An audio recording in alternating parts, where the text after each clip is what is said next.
함께 만드는 살만한 세상의 서로입니다. 우리 가족 모두는 신뢰하고 신뢰받고 살아가고 있을까요? 인간관계에서 가장 중요한 게 무엇일까요? 아마 많은 분들이 신뢰라고 답할 것 같습니다. 그러면 신뢰란 무엇일까요? 여기 신뢰를 말할 때 가장 많이 인용되는 신뢰 방정식 하나를 소개해 보려고 합니다. 신뢰 기술에 나와 있는 얘기입니다.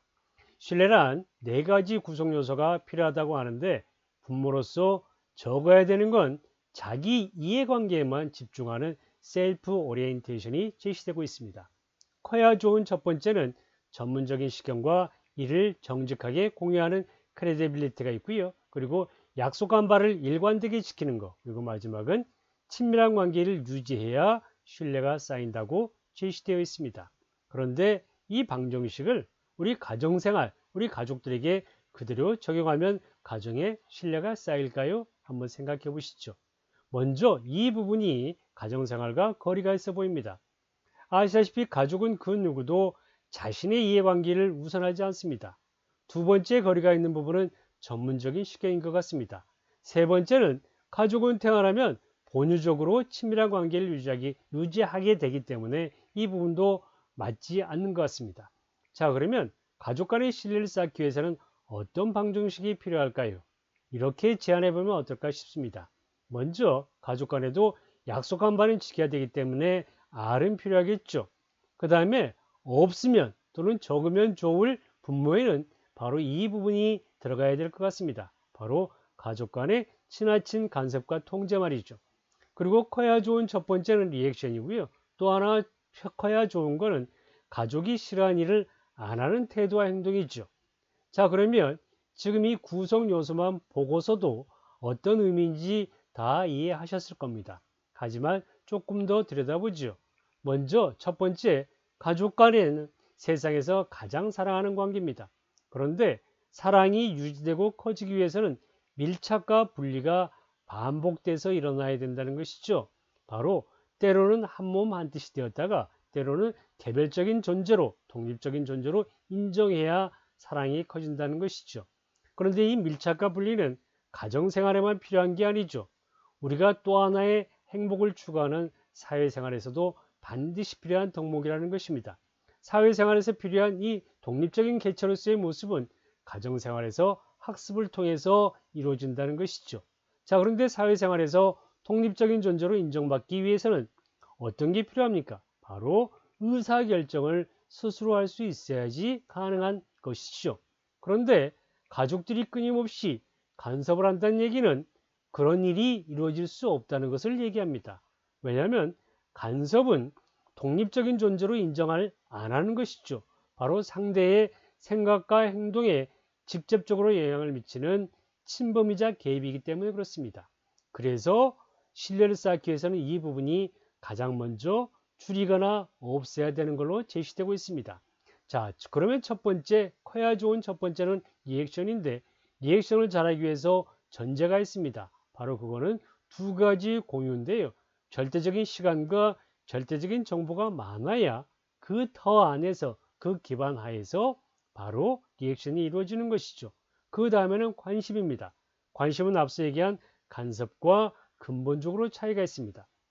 간섭은 앞서 말씀드린 대로 상대방을 내 생각대로 조종하기 위해서 침범하고 개입하는, 즉 상대의 생각과 행동에 직접적인 영향을 미치는 것이죠. 반면에 관심은 상대를 그대로 인정하면서 잘 들어주고 잘 들여다 봐주는 것을 얘기합니다. 따라서 관심에는 집중과 그를 그대로 인정하는 수용이 필요합니다. 리액션을 잘하기 위한 마지막 요소는 바로 호응인데요. 호응에는 두 가지가 있습니다. 말로 하는 호응이죠. 즉 맞장구 같은 건데 놀라워, 그래, 정말 대단한데, 와 하는 것들이 바로 언어적인 호응이고요. 비언어적인 호응은 눈을 맞추는 아이 컨택이나 고개를 주걱거리는 것과 같은 제스처를 얘기합니다. 자, 그 다음에 우리가 말과 행동을 일치시키기 위해서는 7가지 정도가 필요하다고 하죠. 첫 번째, 약속을 하기 전에 이 약속을 봤을 때 내 환경에 충분히 할 수 있는지를 체크해 보는 게 필요하고요. 두 번째는 당연히 기록이 필요하고, 세 번째는 이미지든 작성이든 정말 약속을 어떻게 이행할 건지 계획을 수립하는 게 필요하고요.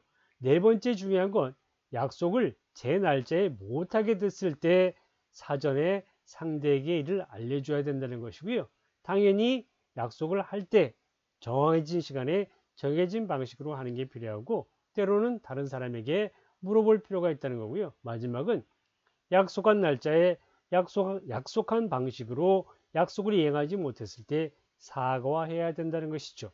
사과에는 두 가지가 꼭 필요하다고 합니다. 하나는 내 편의가 아니고 상대가 사과를 받아들일 환경이 됐을 때 해야 된다는 것이고요. 또 하나는 사과는 내가 가진 채무의식을 줄이기 위해서 하는 게 아니고 상대를 존중하고 있음을 보여줘야 된다는 것이죠.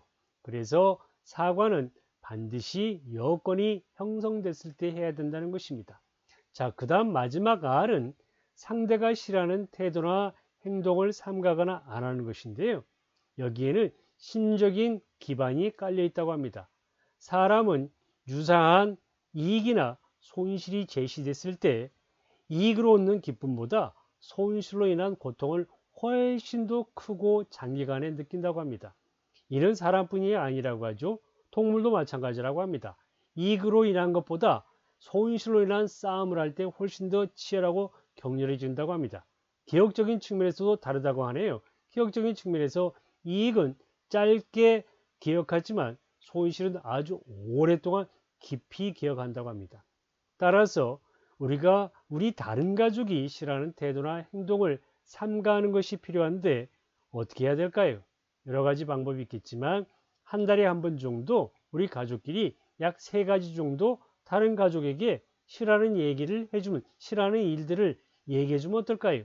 그러면 그걸 보고 우리가 다음 달에 가족들이 각자 다른 가족이 싫어하는 일들을 안 하면 어떨까 싶습니다. 아시다시피 이해는 말보다 행동으로 표현해야 되니까요. 자, 이제 우리 스스로 생각해 보면 좋겠습니다. 첫 번째, 우리 가족 간의 신뢰를 객관적으로 평가해 보면 몇 점 정도 줄 수 있을까요? 두 번째, 관심과 간섭은 차이가 있다고 말씀드렸는데 일상에서 우리 다른 가족에게 하는 나의 관심은 과연 관심일까요? 아니면 간섭일까요? 스스로 자문해 보면 좋겠습니다. 그리고 마지막은 지금 이 영상에서 제안드린 우리 가족 간의 신뢰를 쌓기 위한 방정식을 현실에서 실현하기 위해서는 우리 가족은 또는 나는 어떤 노력을 해야 될까 생각해 보면 좋겠습니다.